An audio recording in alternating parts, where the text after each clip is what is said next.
As far back as I can remember, I'd always been into video games.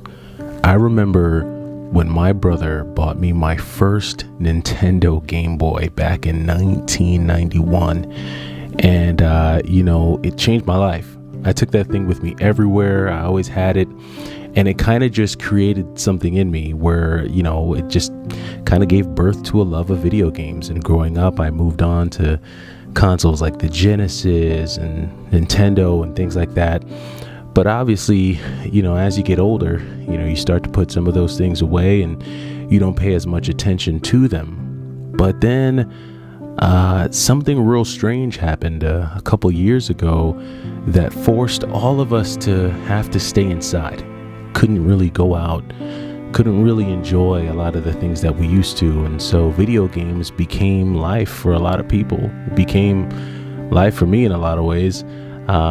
I started to collect a lot more heavily, and I started to play games too. But deep down inside, I think there was a part of me that really just wanted to go back out there and just enjoy life, see the world, do the things that I was able to do prior to lockdown. And I think, for a lot of us who did enjoy those times where we were out and about and we were seeing things and we were doing things, being at home wasn't the best thing.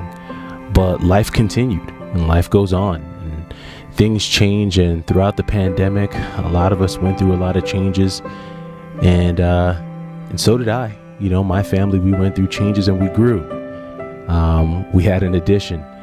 And, suddenly I found myself in this place where, I was enjoying the games and collecting the games were fun, but I kind of found myself wanting to take it into a little bit of a different direction.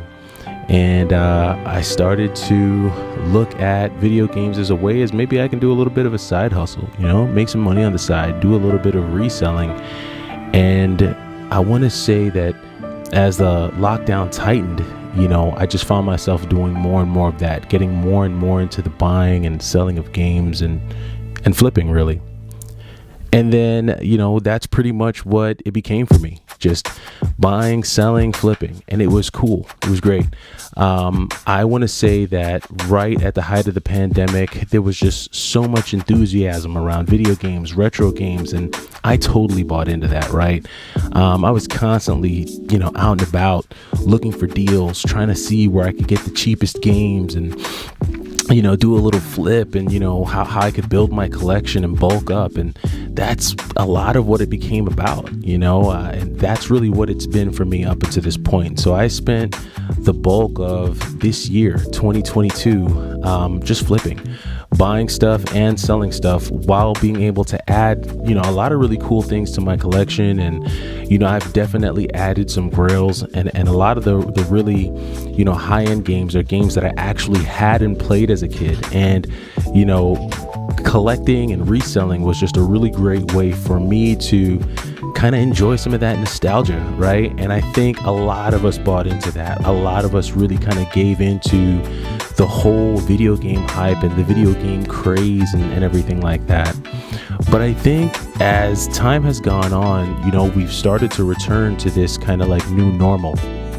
And not only that, the market's kind of adjusted, right? So it's really not like how it was a couple years ago where it seemed like there was so much more out there. People weren't as aware of, the kind of, values that video games were going for at the time. And it was a lot of fun. It was exciting. And, there was a certain level of joy to it. And I think as time has gone on, it's become a little bit tiresome. For one, the deals aren't as plentiful, right? You're just not seeing the same kind of stuff that you would see out in the wild a couple years ago. And then when you are finding things out in the wild and at stores, everything just seems priced so high. And so I think as we return to a new norm, a lot of things have shifted. And so my focus has shifted, and I found myself actually selling a good bulk of games to do something different. And so I've started selling off my collection to start a business. And yes, a big part of that is going to be me, it's going to include doing some renovations. And so I used a lot of the funds that I gained through flipping video games to start renovating my home. And if you've followed the channel, I don't think I've gotten this transparent before ever, but I just wanted to do something different, right? And so I've taken some of that video game money, some of those sales, and I've actually used it to start building an Airbnb business. Yes, folks, and I know this is so random, right? Because I'm always talking about video games on this channel, but you can actually use video games and that side hustle to do bigger things. And so that's what I decided to do. And so now I'm in the stages of doing construction and converting one of the portions of my home into a space that I can actually use for Airbnb. There's a lot of regulations in my area with regards to how you can actually use or actually participate in Airbnb as a host. And also Airbnb has made a lot of changes. I think they've changed their algorithm, and I think they've introduced some new things that has made it a lot easier for folks who have never done Airbnb before to get involved in the business and kind of dive into it. So I'm really excited, and I'm really stoked that this whole passion for video games and my ability to flip has been enabled me to kind of get into this Airbnb business. And so I'm really excited to take you all along with this journey. This is something that I do plan on launching in 2023. I do want to launch it right, and so I'm just putting a lot of energy and effort into making sure that I set it up right. So yeah, that's going to be the direction, and so I can't wait to take you all along for that journey. But yes, this wouldn't be the Y2K collector video if I didn't show you some of the last pickups, right, that I got here. And I have gotten a few good ones over the last couple days or so, and these are actually games that came in from GameStop.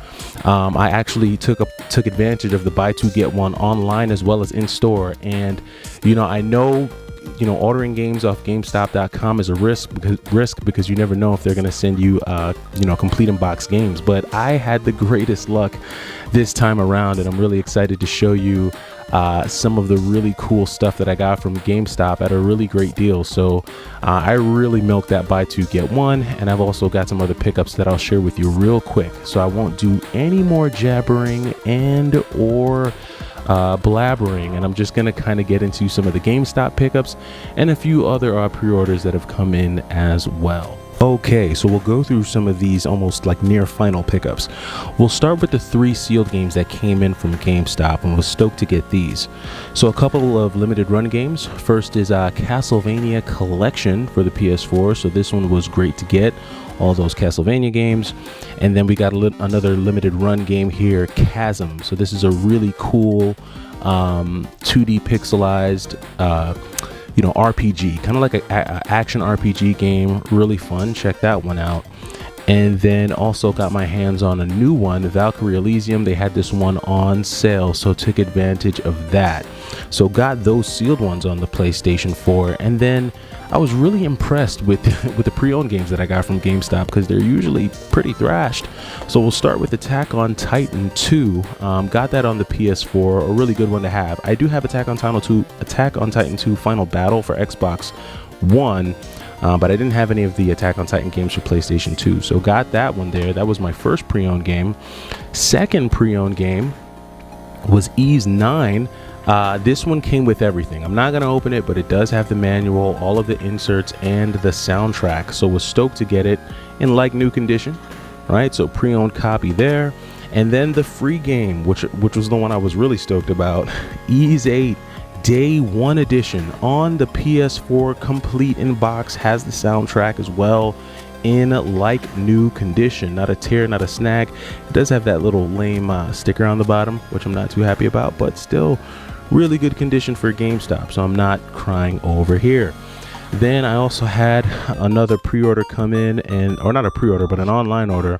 I got this is Record of Lodoss War is what this is. Couldn't figure out the name for a second there, but yes, got this for the Switch. This is a good one to have. I recently spoke about this game, got it on the PS4.